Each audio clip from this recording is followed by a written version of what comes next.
Hi friends, welcome to my YouTube channel. সকল দর্শক বন্ধুকে আবারও স্বাগতম জানাচ্ছি আমার ইউটিউব চ্যানেলে। আর যারা নতুন বন্ধু তাদেরকে আমন্ত্রণ জানাচ্ছি চ্যানেলটি সাবস্ক্রাইব করে পাশে থাকার জন্য। Here I am requesting to my all of new viewers and friends whose are just now connected through this YouTube and cooking video. Please subscribe my YouTube channel and stay connected. And if you guys are enjoy my cooking video of any of part, so please don't hesitate to give a like and share with your near and dear ones. আমার রান্না video যদি কোনো অংশ আপনাদের ভালো লেগে থাকে সেক্ষেত্রে বিনীত অনুরোধ জানাচ্ছি ভিডিওটি লাইক এবং শেয়ার করে বরাবরের মতো পাশে থাকার জন্য। তো বন্ধুরা, আজকের রেসিপিটি হচ্ছিল বাংলা এবং বাঙালির অনেক অনেক পছন্দের একটি মুড়োর রেসিপি। তবে এই মুড়োর রেসিপিটা আমরা করছি একটু ভিন্নভাবে। এটা হচ্ছিল সম্পূর্ণ পাতাকপির ঘন্ট রেসিপি। তো অনেক জায়গায় এটাকে পাতাকপির মুড়ি ঘন্টও বলা হয়। So friends, today we are very delicious and tempting. It's a raw fish heat curry recipe with cabbage. So I hope this cabbage curry recipe will win your heart. And আর কথা না বাড়িয়ে চলুন তাহলে শুরু করে নিই। Let's get started. তো এখানে আমি নিয়ে নিচ্ছি রুই মাছের আমি এখানে মাথাটা নিয়ে নিচ্ছি এবং মাথাটাকে আমি দুই ভাগ করে নিয়ে ভালো করে পরিষ্কার করে এখানে আমি ভাগটা দেখাচ্ছি। নিয়ে নিচ্ছি আলু, নিয়ে নিচ্ছি এখানে বাঁধাকপিটাকে আমি মোটা মোটা করে আমি কেটে নিয়ে নিচ্ছি। তো এটাকে আমাদের অঞ্চলে বলা হয় পাতাকপির ঘন্ট। তো আপনাদের অঞ্চলে কী বলে অবশ্যই জানাবেন। তো এখন আমি ফিশটাকে ভালো করে ম্যারিনেট করব। তো প্রথমে আমি নিয়ে দিচ্ছি পরিমাণ মতো নুন, দিয়ে দিব হলুদের গুঁড়ো। তো এখানে আমি 1/2 টেবিল স্পুন হলুদের গুঁড়ো দিয়ে দিয়েছি। আর এখানে দিয়ে দেবো আমি মরিচের গুঁড়ো। তো লাল মরিচের গুঁড়ো এখানে দিয়ে দিচ্ছি 1/2 টেবিল স্পুন।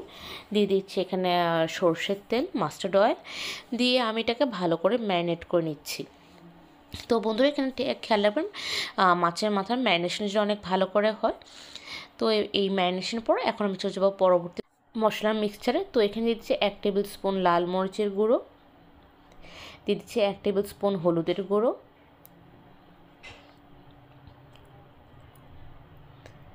দিয়ে দিচ্ছি আদা বাটা 1 টেবিল স্পুন, আর একটু দিচ্ছি 1/2 টেবিল স্পুন রসুন বাটা,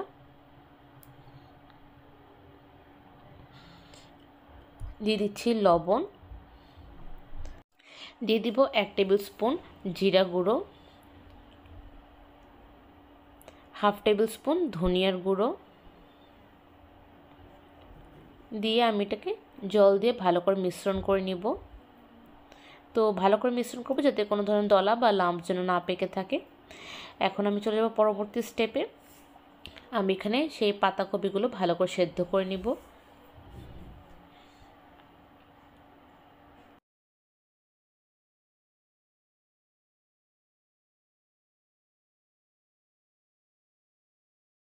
তো পাতাকপিগুলো দিয়ে আমি দিয়ে দিচ্ছি জল।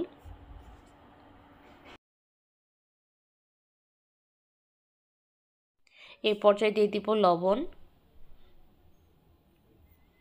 দিয়ে এটাকে ঢেকে দিব।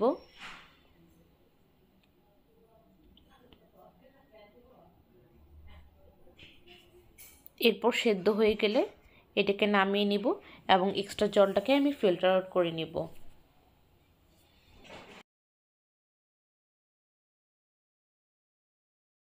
আমি এখানে ভালো করে ছেঁকে রাখবো আর চলে যাবে পরের ধাপে। তো আমি এখানে নিচ্ছি এখানে ফ্রাই প্যানে আমি দিয়ে দিচ্ছি পর্যাপ্ত পরিমাণের তেল, কারণ এখানে আমি এখন কিছু ভাজা করব। তো আমি এখানে আলু দিয়ে দিচ্ছি প্রথমে। তো আলুটাকে প্রথমে আমি ভেজে নিচ্ছি। দিয়ে দিচ্ছি সামান্য হলুদের গুঁড়ো, সামান্য লবণ দিয়ে এটাকে ভালো করে ভাজা করে নেব।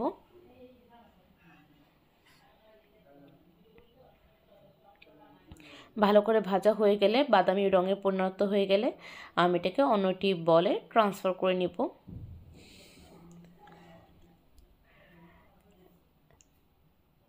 তারপর এখানে আমি ম্যারিনেট করে রাখা মাছের মাথাটা আমি এখানে ফ্রাই করে নেব।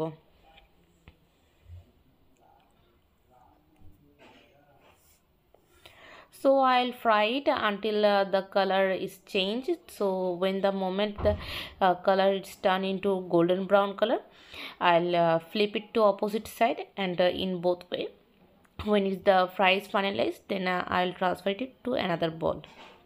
তো এভাবে করে আমি ভালো করে বাদামি রঙের করে ভাজা করে নেব, দুপিঠ এপিঠ ওপিঠ করে, এবং ভালো করে ভাজা এটা কনফার্ম হলে তারপর আমি এটাকে অন্যটি পাত্রের স্থানান্তরিত করে নিব।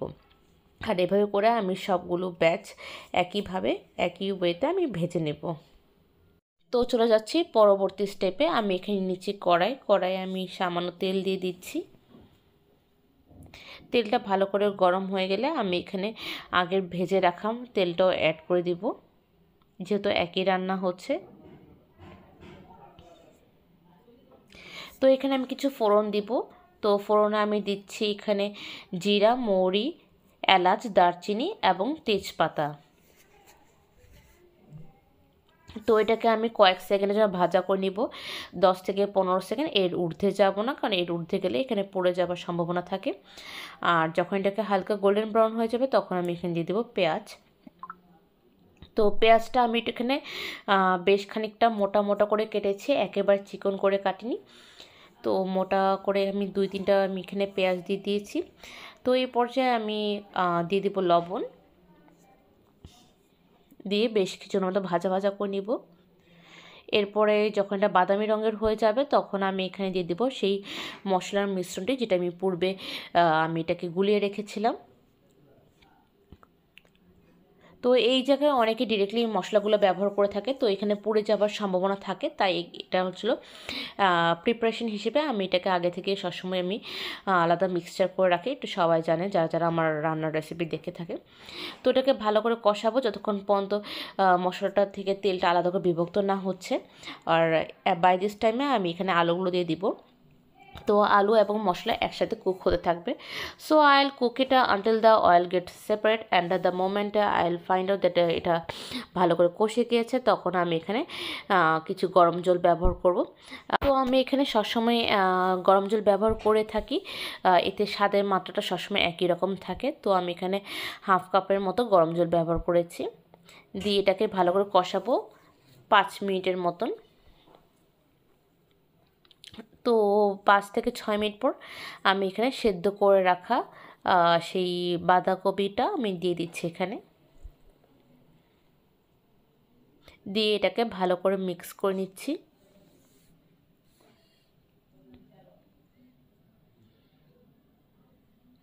এই পর্যায়ে আমি দিয়ে দেব মাছের মুড়োটি,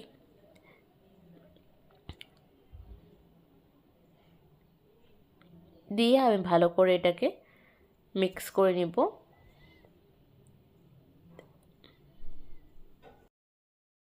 তো এইভাবে আস্তে আস্তে করে ভালো করে আমি মিক্স করে নিচ্ছি। আর একইভাবে আমি আরও 5 থেকে 6 মিনিট রান্না করে নিব। তো এই পর্যায়ে আমি দিচ্ছি চেরা কাঁচা লঙ্কা, দিয়ে দিব গরম মশলা বাটা।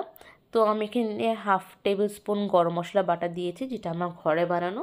আপনারা গরম মশলা গুঁড়াও ব্যবহার করতে পারেন, তবে আমার বাটা মশলা ব্যক্তিগতভাবে পছন্দ এবং সকলকে সাজেস্ট করব ঘরে বাটা মশলা করে আপনারা দিতে পারেন। তাদের স্বাদের মাত্রা একদম পৌরাণিক টাইপ অফ থাকে, তো আপনারা একদম সেরকম স্বাদ পাবেন।